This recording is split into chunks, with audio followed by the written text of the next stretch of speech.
Hi all, എല്ലാവർക്കും unique അക്കാഡമിയുടെ പുതിയൊരു ക്ലാസ്സിലേക്ക് സ്വാഗതം.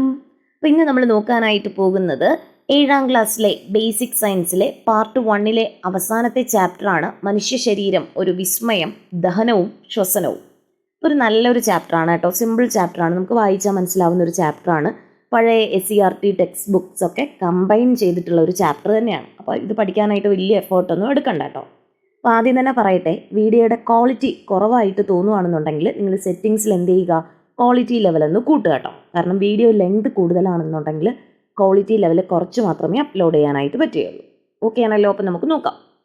ചാപ്റ്ററിൻ്റെ പേര് മനുഷ്യ ശരീരം ഒരു വിസ്മയം, ദഹനവും ശ്വസനവും.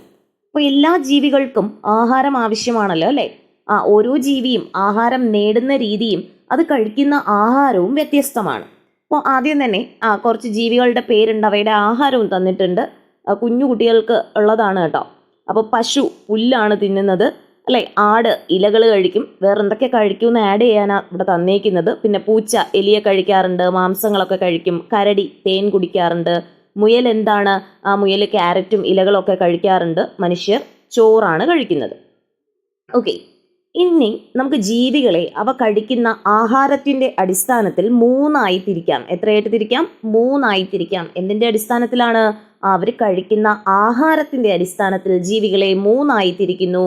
സസ്യാഹാരി അല്ലെ, സസ്യാഹാരി ഹെർബിവോർ, മാംസാഹാരി കാർണിവോർ, മിശ്രാഹാരി ഓംനിവോർ. എന്താണ് സസ്യാഹാരി എന്ന് വെച്ചാൽ അവ ഇലകളും സസ്യങ്ങളൊക്കെ മാത്രം കഴിക്കുന്ന ജീവികളാണ്. മാംസാഹാരി എന്ന് വെച്ചാൽ മാംസം മാത്രം കഴിക്കുന്നവ. മിശ്രാഹാരി എന്ന് പറഞ്ഞാൽ നമ്മുടെ മനുഷ്യരാണ് അല്ലേ, നമ്മൾ സസ്യങ്ങളും കഴിക്കും അതുപോലെ മാംസവും കഴിക്കും. ഇനി എന്താണ് പോഷണം അഥവാ ന്യൂട്രീഷൻ എന്താണ് എന്ന് നമുക്ക് നോക്കാം. ജീവികൾ ആഹാരം സ്വീകരിക്കുകയും പ്രയോജനപ്പെടുത്തുകയും ചെയ്യുന്ന പ്രക്രിയയെ പോഷണം എന്ന് പറയുന്നു. അപ്പോൾ പോഷണം എന്താണെന്ന് ഓർത്തിരിക്കുക. ജീവികൾ ആഹാരം സ്വീകരിക്കുകയും അതുപോലെ പ്രയോജനപ്പെടുത്തുകയും ചെയ്യുന്ന പ്രക്രിയയാണ് പോഷണം അഥവാ ന്യൂട്രീഷൻ. ഇപ്പോൾ ജീവൽ പ്രവർത്തനങ്ങൾക്ക് ആവശ്യമായ ഊർജം നമുക്ക് ലഭിക്കുന്നത് ആഹാരത്തിൽ നിന്നാണ്. ഓക്കെ ആണല്ലോ? ഇനി ആഹാര സ്വീകരണം. പോഷണത്തിന് 5 ഘട്ടങ്ങളാണുള്ളത്. അപ്പോൾ പോഷണത്തിന് എത്ര ഘട്ടങ്ങളുണ്ട്, എത്ര സ്റ്റേജസ് ഉണ്ട്? 5 സ്റ്റേജസ് ഉണ്ടെന്ന് പറയുന്നു. അതിൻ്റെ ആദ്യ ഘട്ടമാണ് ആഹാര സ്വീകരണം. ഇപ്പോൾ പോഷണത്തിൻ്റെ ആദ്യ ഘട്ടം ഏതാണ്? ആഹാര സ്വീകരണമാണ് അല്ലേ. ആഹാരം ആദ്യം എത്തുന്നത് എവിടെയാണ്? നമ്മുടെ വായിലാണ് ആഹാരം എത്തുന്നത്. അപ്പോൾ വായിൽ വെച്ച് ആഹാരത്തിന് എന്തൊക്കെ സംഭവിക്കും? ഉമിനീരുമായി കലർന്ന് ചെറിയ രൂപത്തിലോട്ട് മാറുന്നു അല്ലേ, നമ്മൾ ചവച്ചരയ്ക്കുന്നു. അപ്പോൾ ഇങ്ങനെ ആഹാരമൊക്കെ ചവച്ചരയ്ക്കാൻ നമ്മുടെ ചുണ്ട്, നാക്ക്, പല്ല് എന്നിവ എന്തൊക്കെ പങ്കാണ് വഹിക്കുന്നതെന്ന് ചോദിക്കുന്നുണ്ട്. ഇനി നമുക്ക് പല്ലിനെ പറ്റി നോക്കാം. അപ്പോൾ പല്ലിൻ്റെ പ്രധാന ധർമ്മം എന്താണ്? ആഹാര പദാർത്ഥങ്ങൾ ചവച്ചരയ്ക്കുന്നത് പല്ലുകൾ ഉപയോഗിച്ചാണ്. ആഹാരം കടിച്ചു മുറിക്കുന്നതിനും ചവച്ചരയ്ക്കുന്നതിനും അനുയോജ്യമായ ഘടനയും ക്രമീകരണവുമാണ് നമ്മുടെ പല്ലുകൾക്കുള്ളത് അല്ലേ. ഏത് ആഹാരമായാലും അത് കടിച്ചു മുറിച്ച് കഴിക്കാനായിട്ടുള്ള പല്ലുകൾ നമ്മുടെ വായിലുണ്ടല്ലേ. ഓക്കെ, അപ്പോൾ നമ്മുടെ കയ്യിലിരിപ്പ് ശരിയാണെങ്കിൽ എല്ലാ പല്ലുകളും ഇപ്പോൾ വായിൽ തന്നെ ഉണ്ടാവും അല്ലേ.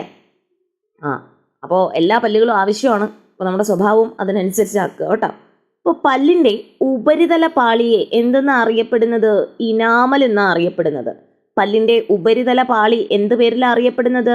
ഇനാമൽ. ഇനാമൽ. ഓക്കെ, ഇതാണ് ഇനാമൽ എന്ന് പറയുന്നത്. മനുഷ്യ ശരീരത്തിലെ ഏറ്റവും കാഠിന്യമേറിയ പദാർത്ഥവും ഏത് തന്നെയാണ്? നമ്മുടെ ഇനാമൽ തന്നെയാണ്. മനുഷ്യ ശരീരത്തിലെ ഏറ്റവും കാഠിന്യമേറിയ പദാർത്ഥവും പല്ലിൻ്റെ ഇനാമലാണ്. ഇനി എന്താണ് പാൽപ്പല്ലുകളും സ്ഥിരദന്തങ്ങളും നമുക്ക് നോക്കാം. പാൽപ്പല്ലുകൾ നമ്മുടെ മിൽക്ക് ടീത്ത് അല്ലെ, കുഞ്ഞു കുട്ടികൾക്ക് കണ്ടോ പാൽപ്പല്ലുകൾ വന്നിരിക്കുന്നു. അപ്പോൾ എത്ര മാസം പ്രായമാകുമ്പോഴാണ് കുഞ്ഞുങ്ങൾക്ക് പല്ല് മുളയ്ക്കാൻ തുടങ്ങുന്നത്? ഒരു ഏകദേശ കണക്കാണ്, ഒരു 6 മാസം. എപ്പോഴാണ്? 6 മാസമാണ് പല്ല് മുളയ്ക്കാൻ എടുക്കുന്ന സമയമെന്ന് പറയുന്നത്. ഓക്കെ, ഈ പല്ലുകളാണ് നമ്മൾ പാൽപ്പല്ലുകൾ എന്ന് പറയുന്നത്. ഈ പാൽപ്പല്ലുകൾ ടോട്ടൽ 20 ഉണ്ട്. മുകളിൽ 10 അല്ലെ, മുകളിൽ 10, താഴെ 10, അങ്ങനെ മൊത്തം 20 പാൽപ്പല്ലുകളാണ് ഉള്ളത്. ഇനി എന്താണ് സ്ഥിരദന്തങ്ങൾ അഥവാ പെർമനന്റ് ടീത്ത്? പാൽപ്പല്ലുകൾ കൊഴിഞ്ഞു പോയതിന് ശേഷം പിന്നീട് മുളയ്ക്കുന്ന പല്ലുകളാണ് സ്ഥിരദന്തങ്ങൾ. നമ്മുടെ പാൽപ്പല്ലുകളൊക്കെ കൊഴിഞ്ഞു പോവാറില്ലേ, അപ്പോൾ അതിന് ശേഷം മുളയ്ക്കുന്ന പല്ലുകളെ നമ്മൾ വിളിക്കുന്ന പേരാണ് സ്ഥിരദന്തങ്ങൾ അഥവാ പെർമനന്റ് ടീത്ത് എന്ന് പറയുന്നത്. അപ്പോൾ ഇവ പൊട്ടിപ്പോവുകയോ ഇളകിപ്പോവുകയോ ഒക്കെ ചെയ്താൽ ആ സ്ഥാനത്ത് പകരം പുതിയ പല്ല് വരില്ല. അത് ഓർത്തിരിക്കണം കേട്ടോ. സ്റ്റേറ്റ്മെൻറ്റിൽ വരും എന്ന് തരും, പക്ഷെ നമ്മുടെ സ്ഥിരദന്തങ്ങൾ പൊട്ടിപ്പോവുകയോ ഇളകിപ്പോവുകയോ ഒക്കെ ചെയ്താൽ അതിൻ്റെ സ്ഥാനത്ത് പുതിയ പകരം പല്ലുകൾ വരില്ല കേട്ടോ. ഇനി നാം കഴിക്കുന്ന എല്ലാ ആഹാരവും ഒരുപോലെയാണോ? അല്ല അല്ലേ. നമ്മുടെ ചില ആഹാരങ്ങൾ വളരെ സോഫ്റ്റ് ആയിരിക്കും, ചിലത് നമുക്ക് കടിച്ചു പൊട്ടിക്കേണ്ടിയൊക്കെ വരും അല്ലേ. അപ്പോൾ ഇതിനൊക്കെ വേണ്ടിയിട്ടുള്ള പല്ലുകൾ നമ്മുടെ വായിലുണ്ട്. ഇപ്പോൾ ഏതൊക്കെ തരം പല്ലുകളാണ് എന്നാണ് പറയുന്നത്. ആദ്യം കാണുന്ന ഉളിപ്പല്ലുണ്ട്, പിന്നെ കോമ്പല്ലുണ്ട്, അഗ്രചർവണകം, ചർവണകം. വെരി വെരി ഇമ്പോർട്ടൻ്റ് ആണ്, ഒത്തിരി ക്വസ്റ്റ്യൻസ് ചോദിച്ചിട്ടുണ്ട് കേട്ടോ. അപ്പം നമുക്ക് നോക്കാം. ആദ്യത്തെ പല്ലാണ് ഉളിപ്പല്ല്. ഉളിപ്പല്ല് എന്താണ്? ഇൻസിസർ, ഉളിപ്പല്ല്. മുൻവശത്ത് മുകളിലും താഴെയുമായി 4 പല്ലുകൾ വീതമാണ്. അതായത് മുകളിലും താഴെയുമായിട്ട് എത്ര പല്ലുകളുണ്ട്? 4 വീതം പല്ലുകളാണ് ഉള്ളത്. ഇനി ആഹാര വസ്തുക്കൾ കടിച്ചു മുറിക്കാൻ സഹായിക്കുന്നു. ഉളിപ്പല്ലുകളുടെ ഉപയോഗം എന്താണ്? കടിച്ചു മുറിക്കാൻ. കടിച്ചു മുറിക്കാൻ. നമ്മൾ ഉളിയൊക്കെ ഉപയോഗിച്ച് മുറിക്കത്തില്ലേ? നമ്മൾ ഉളി ഉപയോഗിച്ചല്ലേ എല്ലാം മുറിക്കുന്നത്, മരമൊക്കെ. അപ്പോൾ കടിച്ചു മുറിക്കാൻ ഉളിപ്പല്ലാണ്. മുൻവശത്ത് മുകളിലും താഴെയുമായി 4 പല്ലുകൾ വീതമാണ് കാണപ്പെടുന്നത്. എത്ര പല്ലുകളാണ്? 4 പല്ലുകൾ വീതം കാണപ്പെടുന്നു. ഓക്കെ, അങ്ങനെ ടോട്ടൽ എത്ര പല്ലുണ്ട്? മുകളിൽ 4, താഴെ 4, മൊത്തം 8 പല്ലുകളുണ്ട് ഉളിപ്പല്ല്. ഓക്കെ, ഇനി കോമ്പല്ല്. കോമ്പല്ല് എങ്ങനെയാണ്? ഉളിപ്പല്ലുകളുടെ സമീപം ഇരുവശങ്ങളിലും മുകളിലും താഴെയുമായി 2 പല്ലുകൾ വീതം അല്ലേ. മുകളിലും താഴെയുമായി 2 പല്ലുകൾ വീതം. മൊത്തം എത്ര പല്ലുണ്ട്? അപ്പോൾ 4 പല്ലുണ്ട്. മുകളിൽ 2 ഉണ്ട്, താഴെ 2 ഉണ്ട്. മൊത്തം എത്രയാണ്? 4 പല്ലുണ്ട്. അപ്പോൾ കോമ്പല്ല്, കനൈൻ എന്നാണ് പറയുന്നത്. ആഹാര വസ്തുക്കൾ കടിച്ചു കീറാൻ ഉപയോഗിക്കുന്നു. ഇപ്പോൾ വലിയ നമ്മുടെ സിംഹത്തിനും അതുപോലെ കടുവയ്ക്കൊക്കെ ഉണ്ട്, കണ്ടിട്ടുണ്ടോ? നായക്കൊക്കെ ഉണ്ട്. ആഹാര വസ്തുക്കൾ എന്ത് ചെയ്യാൻ സഹായിക്കുന്നു? കടിച്ചു കീറാൻ സഹായിക്കുന്നു. ഇനി അഗ്രചർവണകം, നമ്മുടെ പ്രീമോളാർ, അഗ്രചർവണകം. ഈ കോമ്പല്ലിന് കണ്ടോ, ഈ കോമ്പല്ലിന് സമീപം ഇരുവശങ്ങളിലും മുകളിലും താഴെയുമായി 4 പല്ലുകൾ വീതം. മുകളിലും താഴെയുമായി 4 പല്ലുകളാവുമ്പോൾ മുകളിൽ 4 പല്ല്, താഴെ 4 പല്ല്, മൊത്തം 8 പല്ലുണ്ടെന്ന് ഓർത്തിരിക്കുക. ആഹാര വസ്തുക്കൾ ചവച്ചരയ്ക്കാൻ സഹായിക്കുന്നു. ഇനി ചർവണകം, മൊളാർ. മുകളിലും താഴെയുമായി 6 പല്ലുകൾ വീതം. അതായത് മുകളിൽ 6 പല്ലുണ്ട്, താഴെ 6 പല്ലുണ്ട്. അങ്ങനെ മൊത്തം എത്ര പല്ലുണ്ട്? 12 പല്ലുകളുണ്ട്. ആഹാര വസ്തുക്കൾ ചവച്ചരയ്ക്കാൻ സഹായിക്കുന്നു. അപ്പോൾ അഗ്രചർവണകവും ചർവണകവും ആഹാര വസ്തുക്കൾ ചവച്ചരയ്ക്കാൻ സഹായിക്കുന്നു. ഉളിപ്പല്ല് ആഹാര വസ്തുക്കൾ കടിച്ചു മുറിക്കാനാണെങ്കിൽ കോമ്പല്ല് കടിച്ചു കീറാനാണ് സഹായിക്കുന്നത്. ഇനി ഓരോ പല്ലും എത്ര എണ്ണം വീതമാണ്? ഉളിപ്പല്ല് എത്ര എണ്ണം ഉണ്ട്? മുകളിൽ 4, താഴെ 4, മൊത്തം 8. കോമ്പല്ല് മുകളിൽ 2, താഴെ 2, 4. അഗ്രചർവണകം മുകളിലും താഴെയുമായി 4 എണ്ണം വീതം, അങ്ങനെ ടോട്ടൽ 8. നമ്മുടെ ചർവണകം മുകളിലും താഴെയുമായി 6 പല്ലുകൾ വീതം, അങ്ങനെ 12. ഈ എണ്ണവും പഠിച്ചു വെച്ചേക്കുക കേട്ടോ. ഓക്കെ, ഇനി പ്രായപൂർത്തിയായ ഒരാൾക്ക് എത്ര പല്ലുണ്ടാകുമെന്ന് ചോദിക്കുന്നുണ്ട്. അത് 32 ആണല്ലേ. ഇനി നമ്മുടെ അഗ്രചർവണകത്തെയും ചർവണകത്തെയും നമ്മൾ പൊതുവായി വിളിക്കുന്ന പേരാണ് അണപ്പല്ലുകൾ. അണപ്പല്ലുകൾ. ഓക്കെ, അപ്പം അണപ്പല്ലുകൾ ഏതൊക്കെയാണ്? അഗ്രചർവണകവും ചർവണകവുമാണ് അണപ്പല്ലുകൾ. ഇനി മാംസാഹാരികളുടെ കോമ്പല്ലുകൾ വളരെയേറെ വികാസം പ്രാപിച്ചിരിക്കുന്നു. ഇവ മാംസം കടിച്ചു കീറാൻ സഹായിക്കുന്നു. കണ്ടോ, ടൈഗറിന് കോമ്പല്ലിരിക്കുന്ന കണ്ടോ, 4 എണ്ണം ഇരിക്കുന്നുണ്ട്. അപ്പോൾ ഇതെന്തിനാ സഹായിക്കുന്നത്? മാംസം കടിച്ചു കീറാനായിട്ടാണ് അവയെ സഹായിക്കുന്നത്. സസ്യാഹാരികളിൽ ഉളിപ്പല്ല് കണ്ടോ, അതവിടെ ഒരു പശുവാണെന്ന് തോന്നുന്നു, ഉളിപ്പല്ലാണുള്ളത്. ഇതെന്തിനാ സഹായിക്കുന്നത്? ആഹാര വസ്തുക്കൾ കടിച്ചു മുറിക്കാനും അതുപോലെ അണപ്പല്ലുകൾ ആഹാരം ചവച്ചരയ്ക്കാനും സഹായിക്കുന്നുണ്ട്. ഇനി നമുക്ക് പല്ലിനെ പറ്റി പറഞ്ഞു. അപ്പോൾ നമ്മൾ ഏറ്റവും കൂടുതൽ ഫേസ് ചെയ്യുന്നതാണ് ദന്തക്ഷയം അല്ലേ. പല്ലിൽ കേട് വരുന്നതാണ്. കണ്ടോ, കേടായ പല്ലുകൾ കണ്ടോ, കേടായ പല്ലുകൾ. ഓക്കെ, അപ്പം നമ്മൾ ഭക്ഷണം ചവച്ചരയ്ക്കുന്നതിൽ പല്ലിൻ്റെ പങ്കൊക്കെ നമ്മൾ പറഞ്ഞു. അപ്പോൾ ഇനി പല്ലുകൾ കേട് വരുന്നത് എങ്ങനെയാണ് എന്ന് കണ്ടെത്താനായിട്ട് ഒരു എക്സ്പെരിമെൻ്റ് തന്നിട്ടുണ്ട്. അത് വായിച്ചു നോക്കുക. അപ്പം നമുക്ക് ആവശ്യമായി നോക്കാം. പല്ലിൻ്റെ ഇനാമൽ എന്ന് പറയുന്നത് ഒരു കാൽഷ്യം സംയുക്തമാണ് എന്ന് ഓർത്തിരിക്കുക. പല്ലിൻ്റെ ഇനാമൽ എന്ത് സംയുക്തമാണ്? ഒരു കാൽഷ്യം സംയുക്തമാണ്. ഇത് ആസിഡുമായി പ്രവർത്തിക്കുമ്പോൾ എന്ത് ചെയ്യുന്നു? കാലക്രമേണ നശിക്കുന്നു അല്ലേ. നമ്മുടെ വായിൽ ആസിഡുകൾ ഉണ്ടാകാറുണ്ട്. അപ്പോൾ ഇതുമായി പ്രവർത്തിച്ച് പല്ലിൻ്റെ ഇനാമൽ എന്ത് ചെയ്യുന്നുണ്ട്? കാൽഷ്യം സംയുക്തമായ പല്ലിൻ്റെ ഇനാമൽ ദ്രവിച്ചു പോകുന്നു അല്ലെങ്കിൽ നശിക്കുന്നു കേട്ടോ. അപ്പോൾ ഒരു കുട്ടിയും ദന്ത ഡോക്ടറും തമ്മിലുള്ള സംഭാഷണമാണ് ഇവിടെ തന്നിരിക്കുന്നത്. ഈ സംഭാഷണത്തിൽ നമുക്ക് വേണ്ട ഒരു പോയിന്റ് ഉണ്ട്, അത് നമുക്ക് നോക്കാം. അപ്പോൾ കുട്ടി ആദ്യം പറയണ, ഡോക്ടർ, എൻ്റെ ചേച്ചിയുടെ ചില പല്ലുകൾ കേടുവന്നതായി കാണുന്നു, എന്താണ് ഇതിന് കാരണം? അപ്പോൾ ഡോക്ടർ പറയാണ്, ആഹാരം കഴിച്ചതിന് ശേഷം വായ ശരിയായി വൃത്തിയാക്കിയില്ലെങ്കിൽ ആഹാരത്തിന്റെ അവശിഷ്ടങ്ങൾ പല്ലുകൾക്കിടയിൽ പറ്റിപ്പിടിച്ചിരിക്കും. ഇതിൽ ബാക്ടീരിയകൾ പോഷണം നടത്തും. തൽഫലമായി ലാക്റ്റിക് ആസിഡ് ഉണ്ടാകും. ഇതാണ് പല്ലുകളെ കേടുവരുത്തുന്നത്. നമ്മുടെ ഒരു മാർക്ക് ഇവിടെയാണ് കിടക്കുന്നത്.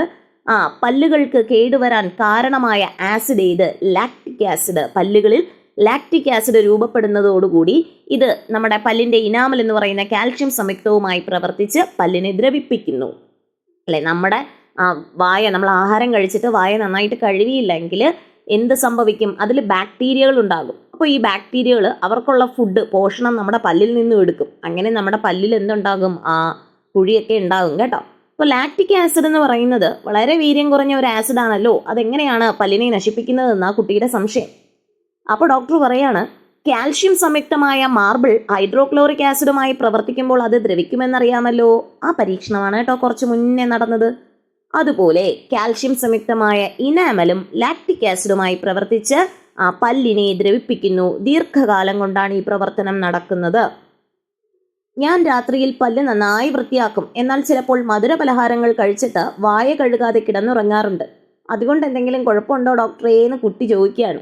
ഡോക്ടർ പറയാണ്, ഏത് ആഹാരം കഴിച്ചാലും വായ നന്നായി വൃത്തിയാക്കണം, പ്രത്യേകിച്ച് മധുരമുള്ള ആഹാര വസ്തുക്കൾ. അവ ബാക്ടീരിയകളുടെ പ്രവർത്തനത്തെ വേഗത്തിലാക്കുന്നു.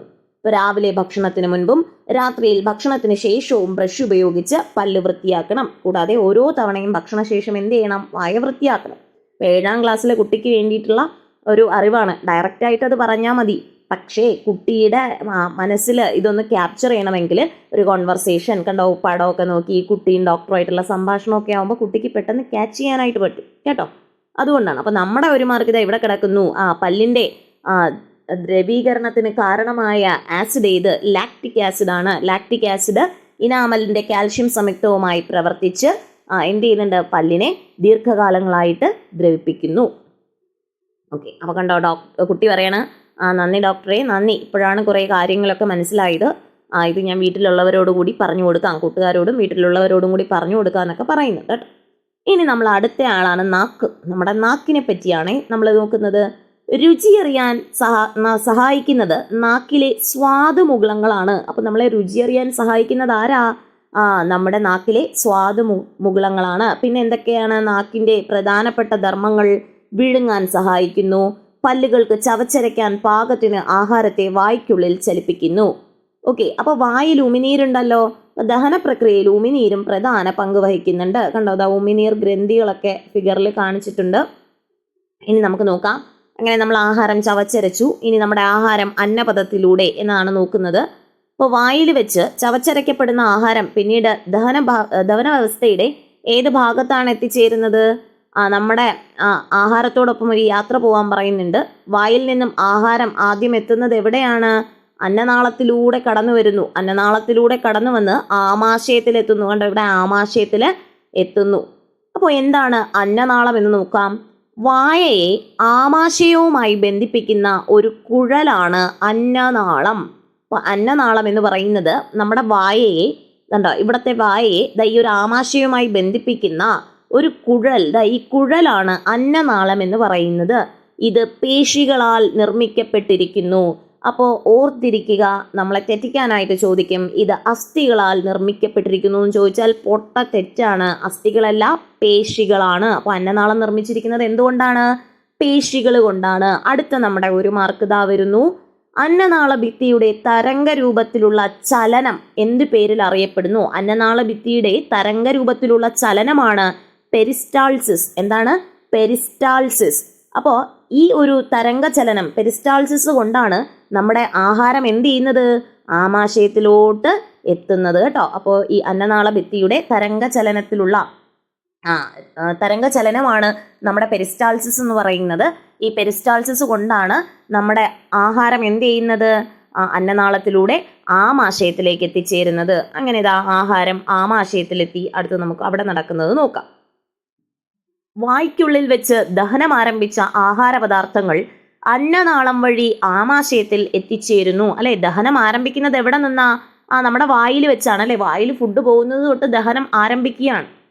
അവസാനം അത് ആമാശയത്തിൽ എത്തിച്ചേർന്നു. ആമാശയത്തിൽ വെച്ച് പോഷണത്തിന്റെ രണ്ടാം ഘട്ടമായ ദഹനം നടക്കുന്നു അല്ലേ. നമ്മൾ നേരത്തെ പറഞ്ഞു പോഷണത്തിന്റെ ഘട്ടങ്ങളൊക്കെ നമ്മൾ പറഞ്ഞു. ആഹാര സ്വീകരണം അല്ലേ, എവിടെയാ പറഞ്ഞത് കണ്ടോ, പോഷണത്തിന്റെ ഘട്ടങ്ങൾ എത്ര ഘട്ടമുണ്ട്, 5 ഘട്ടമുണ്ടെന്ന് പറഞ്ഞു. ആദ്യത്തെ ഘട്ടമാണ് ആഹാര സ്വീകരണം. അടുത്ത രണ്ടാമത്തെ ഘട്ടം ദാ ഇവിടെ തന്നിട്ടുണ്ട്. ഏതാണ്? നമ്മുടെ ദഹനം. രണ്ടാം ഘട്ടം ഏതാണ്? ദഹനം. ആമാശയത്തിൽ വെച്ച് പോഷണത്തിന്റെ രണ്ടാം ഘട്ടമായ ദഹനം നടക്കുന്നു. ആ ഫ്ലോ ചാർട്ട് ഓർത്തിരിക്കണം. ആഹാര സ്വീകരണം കഴിഞ്ഞ് ദഹനമാണ്, ഡൈജഷനാണ്. ഓക്കെ, അവിടെ വെച്ച് ഭാഗികമായാണ് നടക്കുന്നത്. ആഹാര പദാർത്ഥങ്ങൾ നമ്മുടെ ആമാശയത്തിൽ എത്ര മണിക്കൂർ നിലനിൽക്കും എന്നത് നോക്കുക. ഏകദേശം 4 മുതൽ 5 മണിക്കൂർ വരെ അവിടെ തന്നെ നിലനിൽക്കും കേട്ടോ. ഏകദേശം 4 മുതൽ 5 മണിക്കൂർ വരെ അവിടെ നിലനിൽക്കും. ആമാശയ ഭിത്തിയുടെ തരംഗ രൂപത്തിലുള്ള ചലനം മൂലം ആഹാരം എന്ത് രൂപത്തിലാകുന്നു? കുഴമ്പ് രൂപത്തിലാകുന്നു. ആമാശയ ഭിത്തിയിൽ കാണുന്ന ഗ്രന്ഥികൾ ഉൽപ്പാദിപ്പിക്കുന്ന ആമാശയരസം നമ്മുടെ ദഹനത്തെ സുഗമമാക്കുന്നു. ചെറിയ അളവിൽ ഹൈഡ്രോക്ലോറിക് ആസിഡും ആമാശയഭിത്തി ഉൽപ്പാദിപ്പിക്കുന്നു. അപ്പോൾ ആമാശയഭിത്തി ഉൽപ്പാദിപ്പിക്കുന്ന ആസിഡ് ഏതാണ്? ഹൈഡ്രോക്ലോറിക് ആസിഡ് ആണ്, നമ്മുടെ HCl ആണ് എന്ന് ഓർത്തിരിക്കുക. നമ്മളെ തെറ്റിക്കാനായിട്ട് സൾഫ്യൂറിക് ആസിഡ് എന്ന് തരും, അത് പൊട്ട തെറ്റാണ് അല്ലേ. സൾഫ്യൂറിക് ആസിഡ് H2SO4 എന്ന് പറഞ്ഞാൽ അത് പൊട്ട തെറ്റാണ്. നമ്മുടെ ആമാശയത്തിൽ ഉൽപ്പാദിപ്പിക്കപ്പെടുന്ന ആസിഡ് ഏതാണ്? ഹൈഡ്രോക്ലോറിക് ആസിഡ് ആണ് എന്ന് ഓർത്തിരിക്കുക. അപ്പോൾ ഇത് മാംസ്യത്തിന്റെ ദഹനത്തെ സഹായിക്കുകയും രോഗാണുക്കളെ നശിപ്പിക്കുകയും ചെയ്യുന്നു. അപ്പോൾ നമ്മുടെ ആമാശയഭിത്തി ഉൽപ്പാദിപ്പിക്കുന്ന ഹൈഡ്രോക്ലോറിക് ആസിഡിന്റെ പ്രധാന ഡ്യൂട്ടി എന്താണ്? ഇത് മാംസ്യത്തിന്റെ ദഹനത്തെ സഹായിക്കുന്നു, അതുപോലെ രോഗാണുക്കളെ നശിപ്പിക്കുകയും ചെയ്യുന്നു. ഇനി ആമാശയത്തിൽ വെച്ച് ഭാഗികമായി ദഹിച്ച ആഹാരം അടുത്ത് തന്റെ യാത്ര എങ്ങോട്ടേക്ക് മാറ്റുന്നു? ചെറുകുടലിലേക്ക് മാറ്റുന്നു. ഓക്കെ, വായയിൽ വന്നു, പിന്നെ അന്നനാളത്തിൽ വന്നു, ആമാശയത്തിൽ വന്നു, അടുത്തതാ ചെറുകുടലിലേക്ക് കയറുകയാണ്. അങ്ങനെ ആഹാരം എവിടെ എത്തി? ചെറുകുടലിലെത്തി. മനുഷ്യന്റെ ചെറുകുടലിന് 5 മുതൽ 6 മീറ്റർ വരെ നീളമുണ്ട്. അപ്പോൾ മനുഷ്യന്റെ ചെറുകുടലിന്റെ നീളം എത്രയാണ്? 5 മുതൽ 6 മീറ്റർ വരെയാണ് മനുഷ്യന്റെ ചെറുകുടലിന്റെ നീളം എന്ന് പറയുന്നത്. പോഷണത്തിന്റെ രണ്ടാമത്തെ ഘട്ടമായ ദഹനം പൂർത്തിയാകുന്നതും പോഷക ഘടകങ്ങളുടെ ആഗിരണം നടക്കുന്നതും ഇവിടെ വെച്ചാണ്. അടുത്ത മാർക്കാണ് കേട്ടോ. അപ്പോൾ പോഷണത്തിന്റെ രണ്ടാം ഘട്ടമായ ദഹനം അവസാനിക്കുന്നതും അതുപോലെ ആഗിരണം ആരംഭിക്കുന്നതും എവിടെ വെച്ചാണ്? ചെറുകുടലിൽ വെച്ചാണ്. പോഷണത്തിന്റെ രണ്ടാമത്തെ ഘട്ടമായ ദഹനം പൂർത്തിയാകുന്നതും പോഷക ഘടകങ്ങളുടെ ആഗിരണം നടക്കുന്നതും ചെറുകുടലിൽ വെച്ചാണ് എന്ന് ഓർത്തിരിക്കുക. ചെറുകുടലിന്റെ ആദ്യ ഭാഗത്ത് വെച്ച് കരൾ ഉൽപ്പാദിപ്പിക്കുന്ന പിത്തരസവും ആഗ്നേയഗ്രന്ഥി ഉൽപ്പാദിപ്പിക്കുന്ന ആഗ്നേയരസവും ഭാഗികമായി ദഹിച്ച ആഹാരവുമായി കലർന്ന് ദഹനം പൂർണ്ണമാകുന്നു. അപ്പോൾ ആരൊക്കെയാണ് എന്തൊക്കെയാണ് ഉൽപ്പാദിപ്പിക്കുന്നതെന്ന് ഓർക്കുക. ചെറുകുടലിന്റെ ആദ്യ ഭാഗത്ത്, ഇതാണ് ചെറുകുടൽ എന്ന് പറയുന്നത്. ഈ ചെറുകുടലിന്റെ ആദ്യ ഭാഗത്ത് വെച്ച് കരൾ ഉൽപ്പാദിപ്പിക്കുന്ന പിത്തരസം. അപ്പോൾ പിത്തരസം ആരാ ഉണ്ടാക്കുന്നത്? കരളാണ്. അതുപോലെ ആഗ്നേയ ഗ്രന്ഥി ഉൽപ്പാദിപ്പിക്കുന്ന ആഗ്നേയരസം, ആഗ്നേയ ഗ്രന്ഥി ഉൽപ്പാദിപ്പിക്കുന്ന രസമാണ് ആഗ്നേയരസം, പാൻക്രിയാറ്റിക് ജ്യൂസ് എന്ന് പറയുന്നത്. ഇതുമൊക്കെ ആയിട്ട് ചേർന്ന് ദഹിച്ച ആഹാരവുമായി കലർന്ന് ദഹനം എന്ത് ചെയ്യുന്നുണ്ട്? പൂർത്തിയാക്കുന്നു. ദഹനം പൂർത്തിയാക്കുന്നു എന്ന് ഓർത്തിരിക്കുക. ഇനി ഇവിടെ കണ്ടോ, നമുക്ക് കരളിൻ്റെയും അതുപോലെ ആഗ്നേയ ഗ്രന്ഥിയുടെയൊക്കെ ചിത്രം തന്നിട്ടുണ്ട്. അത് നോക്കി വെച്ചേക്കണേ, ഒരു ഐഡിയ ഉണ്ടാവണം. ഇതാണ് കരൾ, ഇതാണ് ആഗ്നേയ ഗ്രന്ഥി എന്നൊക്കെ കേട്ടോ. ഇനി ചെറുകുടലിന്റെ ഭിത്തിയിൽ കാണുന്ന വിരലുകൾ പോലുള്ള സൂക്ഷ്മങ്ങളായ ഭാഗങ്ങളാണ് വില്ലസുകൾ. അടുത്ത മാർക്കാണ് കേട്ടോ വരുന്നത്, അടുത്ത പോയിന്റാണ്. എന്താണ് വില്ലസുകൾ? ചെറുകുടലിന്റെ ഭിത്തിയിൽ കാണുന്ന ഇങ്ങനെ വിരലുകൾ പോലെയുള്ള സൂക്ഷ്മങ്ങളായ ഭാഗങ്ങളെയാണ് വില്ലസുകൾ എന്ന് പറയുന്നത്. ഇനി എന്താണ് ഇവരുടെ ജോലി? ഈ വില്ലസുകളിലൂടെയാണ് നാം കഴിക്കുന്ന ആഹാരത്തിലെ പോഷക ഘടകങ്ങൾ രക്തത്തിലേക്ക് ആഗിരണം ചെയ്യപ്പെടുന്നത്. അപ്പോൾ ഇതാണ് പോഷണത്തിൻ്റെ മൂന്നാമത്തെ ഘട്ടം എന്ന് പറയുന്നത്. അപ്പോൾ ഒന്നാമത്തെ ഘട്ടം എന്തായിരുന്നു? പോഷണത്തിന് 5 ഘട്ടങ്ങളുണ്ട്. ആഹാര സ്വീകരണം, ദഹനം, മൂന്നാമത്തെ ഘട്ടമാണ് ആഗിരണം എന്ന് പറയുന്നത്.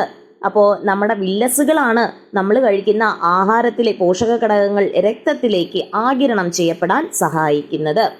രക്തത്തിൽ എത്തിച്ചേർന്ന പോഷക ഘടകങ്ങൾ നമ്മുടെ ശരീരത്തിന്റെ ഭാഗമായി മാറുന്നു. ഇതാണ് സ്വാംശീകരണം, അസിമിലേഷൻ എന്ന് പറയുന്നത്. നമ്മുടെ രക്തത്തിൽ എത്തിച്ചേർന്ന പോഷക ഘടകങ്ങൾ നമ്മുടെ ശരീരത്തിന്റെ ഭാഗമായി മാറുന്ന പ്രക്രിയയാണ് സ്വാംശീകരണം. ഇതാണ് പോഷണത്തിന്റെ 4ാമത്തെ ഘട്ടം. അപ്പോൾ ഓർഡർ പറഞ്ഞേ: ആഹാര സ്വീകരണം, ദഹനം, ആഗിരണം, സ്വാംശീകരണം. അല്ലെ, നമ്മൾ 4 ഘട്ടങ്ങളെത്തി. ഇനി ഒരു ഘട്ടവും കൂടെ ഉള്ളൂ. ദഹിച്ച ആഹാരങ്ങൾ, അപ്പോൾ നമ്മുടെ ശരീരത്തിന് വേണ്ടാത്ത ആഹാരങ്ങളൊക്കെ നമ്മൾ ഉണ്ടാവില്ലേ, അത് നമ്മൾ എങ്ങനെയാണ് പുറന്തള്ളുന്നത്? എന്താണെന്ന് നോക്കാം. ദഹിച്ച ആഹാര പദാർത്ഥങ്ങളിൽ നിന്നും പോഷക ഘടകങ്ങളുടെ ആഗിരണത്തിന് ശേഷമുള്ള അവശിഷ്ടങ്ങൾ വൻകുടലിലേക്ക് നീങ്ങുന്നു. ഇതാണ് വൻകുടൽ. വൻകുടലിൽ വെച്ച് ദഹനാവശിഷ്ടങ്ങളിലുള്ള ജലവും ലവണങ്ങളും ആവശ്യാനുസരണം ആഗിരണം ചെയ്യപ്പെടുന്നു. നോട്ട് ചെയ്ത് വെക്കുക. നമ്മുടെ ദഹനാവശിഷ്ടങ്ങളിലുള്ള ജലത്തിൻ്റെയും ലവണത്തിൻ്റെയും ആഗിരണം നടക്കുന്നത് എവിടെ വെച്ചാണ്? അത് വൻകുടലിൽ വെച്ചാണ്. അപ്പോൾ ജലം, ലവണം എന്ന് ചോദിച്ചാൽ അതിൻ്റെ ആഗിരണം നടക്കുന്നത് വൻകുടലിൽ വെച്ചാണ്. തുടർന്ന് മലാശയത്തിൽ സംഭരിക്കപ്പെടുന്ന ദഹനാവശിഷ്ടങ്ങൾ മലദ്വാരത്തിലൂടെ പുറന്തള്ളപ്പെടുന്നു. ഈ പ്രക്രിയയാണ് നമ്മൾ വിസർജനം എന്ന് പറയുന്നത്. ഇതാണ് പോഷണത്തിൻ്റെ 5ാമത്തെയും അവസാനത്തേതുമായ ഘട്ടം. ഓക്കെ, അപ്പോൾ ഇതാണ് മലാശയം. പിന്നെ മലദ്വാരത്തിലൂടെ എന്ത് ചെയ്യുന്നുണ്ട്? ആ വിസർജ്യ വസ്തുക്കൾ പുറത്തു പോകുന്നു. ഈ പ്രക്രിയയാണ് വിസർജനം. ഇപ്പോൾ പോഷണത്തിൻ്റെ 5 ഘട്ടങ്ങൾ ഏതൊക്കെയാണ്? ആഹാര സ്വീകരണം, അതുപോലെ ദഹനം, ആഗിരണം, സ്വാംശീകരണം, വിസർജനം. ഈ ഓർഡർ ഓർത്ത് വെക്കണേ. ആഹാര സ്വീകരണം, ദഹനം, ആഗിരണം, സ്വാംശീകരണം, വിസർജനം. ഓക്കെ, ഇനി ഇവിടെ മനുഷ്യന്റെ ദഹന വ്യവസ്ഥയുടെ ഒരു ചിത്രീകരണമാണ്. ഞാൻ പെട്ടെന്ന് പറയാം കേട്ടോ. ഇവിടെ എന്താണ്? ഇത് വായയാണ് അല്ലെ. വായയിലൂടെ അന്നനാളമാണ്, അന്നനാളം. അതുപോലെ ആമാശയമാണ്, ആമാശയം. ഈ ഡി എന്ന് പറയുന്നത് നമ്മുടെ ചെറുകുടലാണ്. അടുത്ത് ഇ എന്ന് പറയുന്നത് നമ്മുടെ വൻകുടലാണ്. എഫ് എന്ന് പറയുന്നത് നമ്മുടെ മലാശയം അല്ലെ, മലദ്വാരം. അങ്ങനെ. ഓക്കെ, ഇനി മനുഷ്യരെ നമ്മൾ പഠിച്ചു കഴിഞ്ഞു. ഇനി എങ്ങനെയാണ് പോഷണം മറ്റ് ജീവികളിൽ എന്ന് നോക്കാം. ഏകകോശ ജീവിയായ അമീബയിൽ നടക്കുന്ന പോഷണത്തിന്റെ ചിത്രീകരണമാണ് ഇവിടെ തന്നിരിക്കുന്നത്. അപ്പോൾ അമീബ ഒരു ഏകകോശ ജീവിയാണ് എന്ന് ഓർത്തിരിക്കുക. അപ്പോൾ നമുക്ക് ഒരമ്മയല്ലേ ഉള്ളൂ, അപ്പോൾ ഏകമാണ്. അപ്പോൾ ഏകകോശ ജീവിയാണ് അമീബ എന്ന് ഓർത്തിരിക്കുക. നോക്കിക്കോളൂ, ആഹാര പദാർത്ഥങ്ങൾ അല്ലെ, ആഹാര പദാർത്ഥങ്ങൾ വരുന്നു. പിന്നെ ഇതാ ഒരു ആഹാര പദാർത്ഥം വരുന്നു, ഇവിടെ അതിനെ സ്വീകരിക്കുന്നു, ദഹനം നടക്കുന്നു, എന്നിട്ട് എന്ത് ചെയ്യുക? ഇതുവഴി പുറന്തള്ളൽ നടക്കുന്നു. എങ്ങനെയാണ്? പുറന്തള്ളലല്ല, ഓർഡർ മാറിപ്പോയി കേട്ടോ. ഒന്നുകൂടെ. ആഹാര പദാർത്ഥം ഇവിടെ വരുന്നു, ആഹാര സ്വീകരണം നടക്കുന്നു, ദഹനം, ഇതിനുള്ളിൽ ദഹനം നടക്കുന്നു, ആഗിരണം സംഭവിച്ചതിന് ശേഷം സ്വാംശീകരണം, സ്വാംശീകരണം സംഭവിച്ചതിന് ശേഷം പുറന്തള്ളൽ. ഓക്കെ, ഇനി മറ്റു ജീവികളുടെ ദഹന വ്യവസ്ഥയുടെ ചിത്രീകരണമാണ് തന്നേക്കുന്നത്. കോഴി, പൂച്ച, പശു തുടങ്ങിയവ. ഇനി മനുഷ്യനും മത്സ്യങ്ങളും വെള്ളത്തിൽ നീന്തുന്നുണ്ട്. മനുഷ്യൻ ഓക്സിജൻ സിലിണ്ടർ ഉപയോഗിക്കാതെ വെള്ളത്തിൽ എത്ര നേരം പിടിച്ചു നിൽക്കാൻ കഴിയും എന്നൊക്കെ ചോദിക്കുന്നുണ്ട്. പക്ഷെ മത്സ്യങ്ങൾക്ക് എന്ത് ചെയ്യാം? ഓക്സിജൻ സിലിണ്ടർ ഒന്നും ഇല്ലാതെ തന്നെ അവർ ജലത്തിലാണല്ലോ താമസിക്കുന്നത്. അതിനെപ്പറ്റിയൊക്കെ പറയുന്നുണ്ട്. നമുക്ക് നോക്കാം. ഇനി എങ്ങനെയാണ് മനുഷ്യനിൽ ശ്വസനം എന്ന് നമുക്ക് നോക്കാം. നമുക്ക് എത്ര സമയം ശ്വസിക്കാതിരിക്കാൻ പറ്റും എന്നൊക്കെ ചോദിക്കുന്നുണ്ട്. ആരും ഒന്ന് ട്രൈ ഒന്നും ചെയ്ത് നോക്കണ്ട, നമുക്ക് നോക്കാം. ശ്വസനവുമായി ബന്ധപ്പെട്ട് നമ്മൾ ഓർത്തിരിക്കേണ്ട 2 ടേംസ് ആണ് ഉച്ഛ്വാസവും നിശ്വാസവും. ഇൻഹേലേഷനും എക്സേലേഷനും. ഇപ്പൊ എന്താണ് ഉച്ഛ്വാസം? നമ്മുടെ വായു നമ്മൾ ഉള്ളിലേക്ക് എടുക്കുന്നു, അതായത് ശ്വാസകോശത്തിലേക്ക് എടുക്കുന്ന പ്രവർത്തനത്തെയാണ് ഉച്ഛ്വാസം എന്ന് പറയുന്നത്. എന്നാൽ ശ്വാസകോശത്തിൽ നിന്നും വായു പുറന്തള്ളുന്ന പ്രക്രിയ, അല്ലെങ്കിൽ നമ്മൾ പുറത്തേക്ക് പോകുന്ന പ്രക്രിയയാണ് നിശ്വാസം എന്ന് പറയുന്നത്. അപ്പോൾ ഇത് അത്യാവശ്യം നമ്മൾ ഓർത്തിരിക്കേണ്ടതാണ്. ഇവിടെ മനുഷ്യന്റെ ശ്വസന വ്യവസ്ഥയുടെ ചിത്രീകരണം: നാസാദ്വാരം, ശ്വാസനാളമുണ്ട്, ശ്വസനി, ശ്വസനിക, വായുവറ, ഡയഫ്രം ഒക്കെ തന്നിട്ടുണ്ട്. എന്തൊക്കെയാണെന്ന് നമുക്ക് നോക്കാം. മനുഷ്യന്റെ ശ്വാസകോശങ്ങൾ സ്ഥിതി ചെയ്യുന്ന നെഞ്ചിനകത്തെ അറയാണ് ഔരസാശയം. അപ്പം മനുഷ്യന്റെ ശ്വാസകോശങ്ങൾ സ്ഥിതി ചെയ്യുന്ന നെഞ്ചിനകത്തെ അറയെ വിളിക്കുന്ന പേരെന്താണ്? ഔരസാശയം എന്നാണ് പറയുന്നത്. ഔരസാശയത്തിന് താഴെയുള്ള ഭാഗമാണ് ഉദരാശയം. അപ്പോൾ ഇതിന് താഴെയുള്ള ഭാഗമാണ് ഉദരാശയം, നമ്മുടെ വയറൊക്കെ വരുന്ന ഭാഗം. മുകളിലോട്ടുള്ള ഭാഗത്തെ ഔരസാശയം. ഇതൊക്കെ ഔരസാശയത്തിൽ ഉൾപ്പെടുന്നതാണ്. ഓക്കെ, അപ്പോൾ ഈ ഔരസാശയത്തെയും ഉദരാശയത്തെയും തമ്മിൽ വേർതിരിക്കുന്ന പേശി നിർമ്മിതമായ ഭിത്തിയാണ് ഡയഫ്രം എന്ന് ഓർത്തിരിക്കുക. കണ്ടോ, ഔരസാശയത്തെയും ഉദരാശയത്തെയും വേർതിരിക്കുന്ന പേശി നിർമ്മിതമായ ഭിത്തിയാണ് ഡയഫ്രം എന്ന് പറയുന്നത്. ഇതൊക്കെ എക്സാമിന് ചോദിക്കുന്നതാണ്, നോട്ട് ചെയ്ത് വെക്കുക. അപ്പോൾ ഇതല്പം മേലോട്ട് വളഞ്ഞാണ് ഇരിക്കുന്നത്. ഇതിന് കമാനാകൃതിയാണ്. അപ്പോൾ ഡയഫ്രത്തിന് എന്താകൃതിയാണ്? കമാനാകൃതിയാണ് എന്ന് ഓർത്തിരിക്കുക. ഇനി ശ്വാസകോശങ്ങളുടെ സങ്കോച വികാസങ്ങളെ നിയന്ത്രിക്കുന്നതിൽ ഡയഫ്രത്തിനും വാരിയെല്ലുകളോട് ചേർന്ന പേശികൾക്കും പങ്കുണ്ട്. നമുക്ക് നോക്കാം. നമ്മൾ ഉച്ഛ്വാസ സമയത്ത്, നമ്മൾ വായു ഉള്ളിലേക്ക് എടുക്കുന്ന സമയത്ത് ഡയഫ്രത്തിന് എന്ത് സംഭവിക്കുന്നു? ഔരസാശയത്തിന്റെ വ്യാപ്തത്തിന് എന്ത് സംഭവിക്കുന്നു? അതുപോലെ അന്തരീക്ഷ വായു ശ്വാസകോശത്തിനുള്ളിലേക്കാണോ പോകുന്നത്, പുറത്തേക്കാണോ പോകുന്നത്? ശ്വാസകോശത്തിന് എന്ത് സംഭവിക്കുന്നു? ഇത്രയും കാര്യങ്ങൾ ഉച്ഛ്വാസമായും നിശ്വാസവുമായും ബന്ധപ്പെട്ട് നമ്മൾ ഓർത്തിരിക്കണം. അപ്പോൾ നമുക്ക് ഉച്ഛ്വാസത്തിന്റെ കാര്യങ്ങൾ നോക്കാം. ഉച്ഛ്വാസ സമയത്ത് ഡയഫ്രം ചുരുങ്ങുന്നു. ഉച്ഛ്വാസ സമയത്ത് ഡയഫ്രം എന്ത് ചെയ്യുന്നുണ്ട്? ചുരുങ്ങുകയും വളവ് അല്പം നിവരുകയും ചെയ്യുന്നു. അതിനാൽ ഔരസാശയത്തിന്റെ വ്യാപ്തി എന്ത് ചെയ്യുന്നു? ഉച്ഛ്വാസ സമയത്ത് ഔരസാശയത്തിന്റെ വ്യാപ്തി വർദ്ധിക്കുന്നു. വ്യാപ്തി വർദ്ധിക്കുമ്പോൾ എന്ത് ചെയ്യുന്നുണ്ട്? അന്തരീക്ഷ വായു ശ്വാസകോശത്തിനുള്ളിലേക്ക് പ്രവേശിക്കുന്നു. ഇതിനിടയ്ക്ക് ഒന്നും കൂടെ ഓർത്തിരിക്കുക, നമ്മുടെ ഔരസാശയത്തിന്റെ വ്യാപ്തം വർദ്ധിക്കുമ്പോൾ മർദ്ദം എന്ത് ചെയ്യുന്നുണ്ട്? അതിനകത്തെ മർദ്ദം കുറയുന്നു അല്ലെ? നമ്മുടെ ഏത് നിയമം? ബോയിൽ നിയമവുമായി ബന്ധപ്പെട്ടൊക്കെ ഓർത്തിരിക്കുക അല്ലെ? അതും കൂടെ വന്നാലേ ഇതൊന്ന് മനസ്സിലാവും നമുക്ക്. അപ്പോൾ ഉച്ഛ്വാസ സമയത്ത് നമ്മുടെ ഡയഫ്രം ചുരുങ്ങുന്നു. ഡയഫ്രം ചുരുങ്ങുകയും നമ്മുടെ ഔരസാശയത്തിന്റെ വ്യാപ്തം വർദ്ധിക്കുകയും ചെയ്യുന്നു. ഔരസാശയത്തിന്റെ വ്യാപ്തം വർദ്ധിക്കുമ്പോൾ ഔരസാശയത്തിന്റെ മർദ്ദം എന്ത് ചെയ്യുന്നുണ്ട്? കുറയുന്നു. അപ്പോൾ മർദ്ദം എന്ത് ചെയ്യും? കൂടിയ ഭാഗത്തു നിന്നും കുറഞ്ഞ ഭാഗത്തേക്കാണ് പോകുന്നത്. അപ്പോൾ മർദ്ദം കൂടുതലുള്ള അന്തരീക്ഷ വായു നമ്മുടെ ശ്വാസകോശത്തിലേക്ക് എന്ത് ചെയ്യുന്നുണ്ട്? പ്രവേശിക്കുന്നുണ്ട്. അങ്ങനെ ശ്വാസകോശം വികസിക്കുകയും ചെയ്യുന്നു. ഇനി നിശ്വാസ സമയത്ത് ഡയഫ്രം എന്താകുന്നു? പൂർവ്വസ്ഥിതിയിലാകുന്നു. അതുപോലെ ശ്വാസകോശവും പൂർവ്വസ്ഥിതിയിലാകുന്നു. ശ്വാസകോശത്തിൽ നിന്നും വായു പുറത്തേക്ക് പോകുന്നു. ഓക്കെ ആണല്ലോ? അത് ഓർത്തു വെച്ചേക്കുക. ഇനി എന്താണ് ശ്വസനപഥം എന്ന് നമുക്ക് നോക്കാം. നാസ്വാദ്വാരത്തിലൂടെ അകത്തു കിടക്കുന്ന വായു ശ്വാസകോശങ്ങളിലെ വായു അറയിലെത്തുന്നു. വായുവിന്റെ ഈ സഞ്ചാരപാതയാണ് ശ്വസനപഥം എന്ന് പറയുന്നത്. അപ്പോൾ വായുവിന്റെ സഞ്ചാരപാതയെയാണ് ശ്വസനപഥം എന്ന് പറയുന്നത്. ഇനി എങ്ങനെയാണ് ആ ഒരു ശ്വസനപഥത്തിലൂടെയുള്ള വായുവിന്റെ സഞ്ചാരം എന്ന് നമുക്ക് നോക്കാം. എങ്ങനെയാണ്? ആദ്യം എന്ത് ചെയ്യുന്നുണ്ട്? ആ വായു നാസാദ്വാരത്തിൽ പ്രവേശിക്കുന്നു. അവിടെ നിന്നും എങ്ങോട്ടേക്ക് പോകുന്നു? ശ്വാസനാളത്തിലേക്ക് പോകുന്നു. ശ്വാസനാളത്തിലേക്ക് പോകുന്നു. ശ്വാസനാളത്തിൽ നിന്നും ശ്വസനിയിലേക്ക് പോകുന്നു. ശ്വസനിയിൽ നിന്നും ശ്വസനികയിലേക്ക് പോകുന്നു. ശ്വസനിക അല്ലെ, ബ്രോങ്കിയോൾ, അവിടെ നിന്നും വായുവറ. ഇതാണ് ആ ഒരു ഓർഡർ എന്ന് പറയുന്നത്. ഇതും ഇമ്പോർട്ടൻ്റ് ആണ്. എങ്ങനെയാണ് നമ്മുടെ ശ്വസനപഥത്തിലൂടെയുള്ള വായുവിന്റെ സഞ്ചാരം എന്ന് നോക്കിക്കോളൂ. നാസ്വാദ്വാരത്തിൽ ആദ്യം എത്തുന്നു, രണ്ടാമത് ശ്വാസനാളം വഴി, അടുത്ത് മൂന്നാമത് ശ്വസനിയിലേക്ക് പോകുന്നു, നാലാമത് ശ്വസനിക വഴി വായു അറയിൽ എത്തിച്ചേരുന്നു. ഇനി നമ്മുടെ ഉച്ഛ്വാസവും നിശ്വാസവുമായി ബന്ധപ്പെട്ട് നമുക്ക് തന്നിട്ടുണ്ട്, നമുക്ക് നോക്കാം. ഉച്ഛ്വാസ സമയത്ത് നമ്മുടെ ഡയഫ്രം ചുരുങ്ങി വളവ് അല്പം നിവരുന്നു, വാരിയെല്ലിൻ കൂട് ഉയരുന്നു. അങ്ങനെ ഔരസാശയത്തിന്റെ വ്യാപ്തി വർദ്ധിക്കുകയും ശ്വാസകോശം വികസിക്കുകയും ചെയ്യുന്നു. അങ്ങനെ വായു ശ്വാസകോശത്തിലേക്ക് പ്രവേശിക്കുന്നു. ഇനി നിശ്വാസ സമയത്ത് നമ്മുടെ ഡയഫ്രം പൂർവ്വസ്ഥിതിയിലാവുകയും വാരിയെല്ലിൻ കൂട് താഴുകയും ചെയ്യുന്നു. അത് മുഖേന നമ്മുടെ ഔരസാശയത്തിന്റെ വ്യാപ്തി കുറയുകയും ശ്വാസകോശം ചുരുങ്ങുകയും ചെയ്യുന്നു. അങ്ങനെ ശ്വാസകോശത്തിൽ നിന്ന് വായു പുറത്തേക്ക് പോകുന്നു. ഓക്കെ, ഒരു ലോജിക്കോടുകൂടി ഓർത്ത് വെച്ചിരുന്നാൽ മതി കേട്ടോ. ഇനി അടുത്ത ഇമ്പോർട്ടൻ്റ് ആണ്, നമ്മുടെ ഉച്ഛ്വാസവായുവിലും നിശ്വാസവായുവിലും അടങ്ങിയിരിക്കുന്ന വിവിധ ഘടകങ്ങളുടെ അളവാണ്. ശതമാനത്തിലാണ് ഈ തന്നിരിക്കുന്നത്.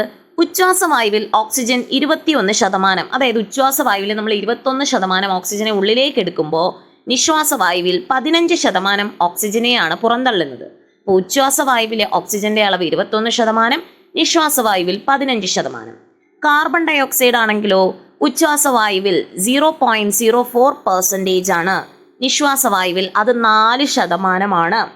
നൈട്രജൻ ഉച്ഛ്വാസവായുവിൽ 78%, നിശ്വാസവായുവിലും 78%.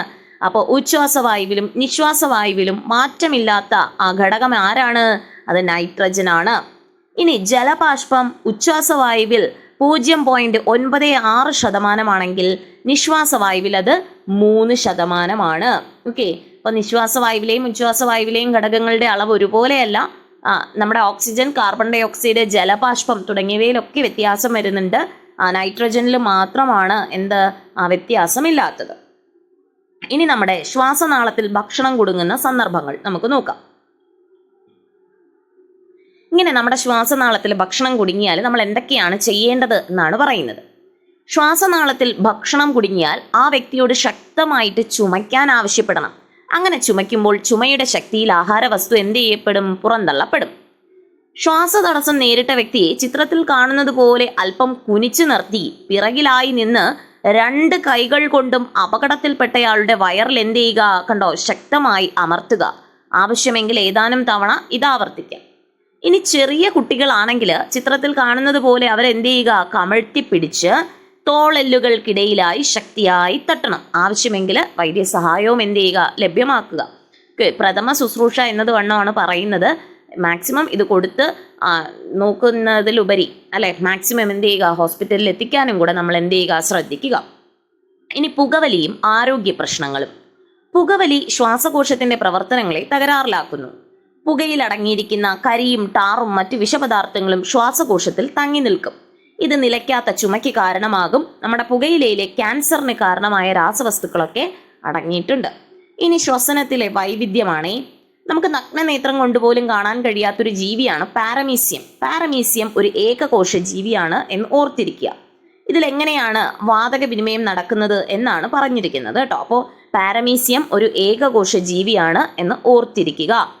നമ്മുടെ ചുറ്റുമുള്ള ജലത്തിൽ ലയിച്ചു ചേർന്ന ഓക്സിജനെ പാരമീസിയം എന്ത് ചെയ്യുന്നുണ്ട്? കോശസ്തരം വഴി സ്വീകരിക്കുകയും അതിൻ്റെ കാർബൺ ഡൈ ഓക്സൈഡ് വഴി പുറന്തള്ളപ്പെടുകയുമാണ് ചെയ്യുന്നത്. അപ്പോൾ പാരമീസിയം തൻ്റെ കോശസ്തരം ഉപയോഗിച്ചാണ് എന്ത് ചെയ്യുന്നത്? വാതക വിനിമയം നടത്തുന്നത് എന്ന് ഓർത്തിരിക്കുക. ഇനി ഓരോ ജീവിയുടെയും അവയുടെ ശ്വസനത്തിന് സഹായിക്കുന്ന ഭാഗം ഏതാണ് എന്നാണ് തന്നിരിക്കുന്നത്. ഇമ്പോർട്ടൻ്റ് ആണ് കേട്ടോ. മണ്ണിരയുടെ ശ്വസന അവയവം എന്ന് പറയുന്നത് ഈർപ്പമുള്ള ത്വക്കാണ്. ഈർപ്പമുള്ള ത്വക്ക്. മത്സ്യമാണെങ്കിൽ കണ്ടോ, ശകുലങ്ങൾ അല്ലെങ്കിൽ നമ്മൾ ചെകിളപ്പൂക്കൾ എന്ന് പറയും. മത്സ്യങ്ങളുടെ ശ്വസനാവയവം ഏതാണ്? ശകുലങ്ങൾ അല്ലെങ്കിൽ ചെകിളപ്പൂക്കൾ. തവളയോ? തവള കരയിലായിരിക്കുമ്പോൾ ശ്വാസകോശം വഴി ശ്വസിക്കുന്നു. വെള്ളത്തിലായിരിക്കുമ്പോൾ ഈർപ്പമുള്ള ത്വക്ക്. ഇപ്പം നമ്മളെ പറ്റിക്കാനായിട്ട് തിരിച്ചു തരാം. കരയിൽ ഈർപ്പമുള്ള ത്വക്ക്, ശ്വാസകോശത്തിൽ വെള്ളത്തിലായിരിക്കുമ്പോൾ ശ്വാസകോശം എന്ന് പറഞ്ഞു തരാം. അത് തെറ്റാണ്. കരയിലായിരിക്കുമ്പോൾ നോർമലായിട്ട് ശ്വാസകോശം വഴിയും വെള്ളത്തിലായിരിക്കുമ്പോൾ ഈർപ്പമുള്ള ത്വക്ക് വഴിയും ശ്വസിക്കുന്ന ജീവിയാണ് തവള. ചിലന്തിക്കാണെങ്കിലോ ബുക്ക് ലങ്സ് ആണ്. ചിലന്തിയുടെ ശ്വസനാവയവം ബുക്ക് ലങ്സ് ആണ്. ഒരു വെറൈറ്റി പേരാണ്, ഓർത്തിരിക്കുക ചിലന്തി കേട്ടോ. ഇനി ശ്വസനം. എന്താണ് ശ്വസനം? റെസ്പിറേഷൻ. ജീവികൾ അവയുടെ പരിസരത്ത് നിന്നും ഓക്സിജൻ സ്വീകരിക്കുകയും കാർബൺ ഡൈ ഓക്സൈഡ് പുറന്തള്ളുകയും ചെയ്യുന്ന പ്രക്രിയയാണ് ശ്വസനം. അപ്പോൾ നമുക്കിങ്ങനെ ചോദിക്കുകയാണ്, ജീവികൾ അവയുടെ പരിസരത്തു നിന്നും ഓക്സിജൻ സ്വീകരിക്കുകയും കാർബൺ ഡൈ ഓക്സൈഡ് പുറന്തള്ളുകയും ചെയ്യുന്ന പ്രക്രിയ അറിയപ്പെടുന്ന പേര്. വേറെ പേരുകളൊക്കെ തരും, ഒന്നുമല്ല, നമ്മുടെ സിമ്പിളായിട്ട് അത് ശ്വസനമാണ് എന്ന് ഓർത്തിരിക്കുക. ഇനി എങ്ങനെയാണ് സസ്യങ്ങളുടെ ശ്വസനം എന്ന് നമുക്ക് നോക്കാം.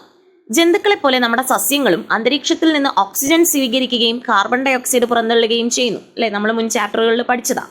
ഇലകളിലും ഇളം കാണ്ഡങ്ങളിലും കാണപ്പെടുന്ന സൂക്ഷ്മ സുഷിരങ്ങളായ ആസ്യരന്ധ്രങ്ങൾ അഥവാ സ്റ്റൊമാറ്റ, ഇംഗ്ലീഷ് പേരും കൂടെ ഓർത്തിരിക്കുക, അതും ചോദിക്കാറുണ്ട് സ്റ്റൊമാറ്റ എന്ന്. അല്ലെ, മലയാളത്തിൽ എഴുതി തരും സ്റ്റൊമാറ്റ എന്ന്. അപ്പോൾ സസ്യങ്ങളിൽ വാതക വിനിമയത്തിന് സഹായിക്കുന്ന ഭാഗം ഏതാണ്? ആസ്യരന്ധ്രങ്ങൾ അഥവാ സ്റ്റൊമാറ്റയാണ്. ഇനി സസ്യങ്ങൾ ശ്വസിക്കുമ്പോൾ സ്വീകരിക്കുന്ന വാതകം ഏതാണ്? അത് ഓക്സിജൻ ആണ് അല്ലെ, ഓക്സിജൻ. എന്നാൽ സസ്യങ്ങൾ ശ്വസിക്കുമ്പോൾ പുറത്തുവിടുന്ന വാതകം ഏതാണ്? അത് കാർബൺ ഡൈ ഓക്സൈഡ്. സസ്യങ്ങളിൽ വാതകവിനിമയം നടക്കുന്നത് എവിടെയാണ്? അത് ആസ്യരന്ധ്രങ്ങളിൽ വെച്ചാണ് അല്ലേ. അപ്പോൾ നമ്മുടെ ശരീരത്തിൽ നടക്കുന്ന പ്രധാന 2 പ്രവർത്തനങ്ങളാണ് ദഹനവും ശ്വസനവും. അപ്പോൾ അതിനെക്കുറിച്ചാണ് നമ്മൾ ഈ ഒരു യൂണിറ്റിൽ പഠിച്ചത്. ദഹന വ്യവസ്ഥയുടെയും ശ്വസന വ്യവസ്ഥയുടെയും ശരിയായ പ്രവർത്തനത്തിന് നമ്മൾ എന്തൊക്കെ ശീലങ്ങൾ നമ്മൾ പാലിക്കേണ്ടതുണ്ട് എന്ന കാര്യങ്ങളൊക്കെയാണ് പറയുന്നത്. ഇതിൻ്റെ എക്സസൈസ് ക്വസ്റ്റ്യൻസ് കൂടെ നമുക്ക് നോക്കാം. തന്നിരിക്കുന്നവയിൽ ശരിയായ കൂട്ടം ഏത് നോക്കാം. ആട്, കുതിര, കാക്ക, പ്രാവ് ഇതൊക്കെ സസ്യാഹാരിയാണെന്ന് തന്നിട്ടുണ്ട്. അടുത്ത് പുലി, കഴുകൻ, ആന, പല്ലി മാംസാഹാരിയാണെന്ന് തന്നിട്ടുണ്ട്. മനുഷ്യൻ, കോഴി, കുരങ്ങൻ, മയിൽ മിശ്രാഹാരി. ഇതിലേതാണ് ശരി? ഓപ്ഷൻ സി ആണ് ശരി അല്ലേ. മനുഷ്യനും കോഴിയും കുരങ്ങനും മയിലും ഒക്കെ മിശ്രാഹാരിയാണ്. ആദ്യത്തേൽ എന്താ തെറ്റ്? ആട്, കുതിര, കാക്ക, പ്രാവ് സസ്യാഹാരി. നമ്മുടെ കാക്ക ഇറച്ചിയിട്ട് കൊടുത്താലും കഴിക്കുമല്ലോ. അതുപോലെ പുലി, കഴുകൻ, ആന, പല്ലിയൊക്കെ മാംസാഹാരിന്നാ. ആന മാംസാഹാരിയാണോ? അല്ലേ. പല്ലിയോ? പല്ലി ചെറിയ പ്രാണികളെയൊക്കെ കഴിക്കുന്നുണ്ട്. അപ്പോൾ ആന അവിടെ ഒരു ഓഡ് വൺ ആയിട്ട് നിൽക്കുന്നുണ്ട്. അപ്പോൾ അതിൽ ശരി എന്ന് പറയുന്നത് ഓപ്ഷൻ സി ആണ്, ഓപ്ഷൻ സി. ഇനി താഴെ പറയുന്ന അവയവങ്ങളിൽ ഏതിലാണ് ദഹനം പൂർത്തിയാകുന്നത്? ദഹനം എവിടെയാ പൂർത്തിയാകുന്നത്? വായിൽ വെച്ചിട്ടാണോ, ചെറുകുടലിൽ വെച്ചിട്ടാണോ, വൻകുടലിൽ വെച്ചിട്ടാണോ, ആമാശയത്തിൽ വെച്ചിട്ടാണോ? വായിൽ വെച്ചിട്ട് ദഹനം എന്ത് ചെയ്യുന്നുണ്ട്? തുടങ്ങുന്നത് വായിൽ വെച്ചിട്ടും അവസാനിക്കുന്നത് ചെറുകുടലിൽ വെച്ചിട്ടാണ് ദഹനം അവസാനിക്കുന്നത് കേട്ടോ. അപ്പോൾ ദഹനം അവസാനിക്കുന്നത് എവിടെയാണ്? ചെറുകുടലിൽ വെച്ചിട്ടാണ്. അപ്പോൾ ഇത്രയുമാണ് ഈ ഒരു ചാപ്റ്ററിൽ നമുക്ക് നോക്കാനായിട്ടുള്ളത്. നല്ല രസകരമായൊരു ചാപ്റ്ററാണ്. നിങ്ങൾ എന്ത് ചെയ്യുക, ഈ ചാപ്റ്റർ ഈ ക്ലാസ് കണ്ടതിന് ശേഷം ടെക്സ്റ്റ് ബുക്ക് കൂടെ ഒന്ന് ഓടിച്ചൊന്ന് നോക്കാനായിട്ട് ശ്രമിക്കുക. അത് കുറച്ചുകൂടെ ഈ പോയിന്റ്സ് നിങ്ങളുടെ ബ്രെയിനിൽ സ്റ്റോർ ചെയ്യാനായിട്ട് സഹായിക്കും.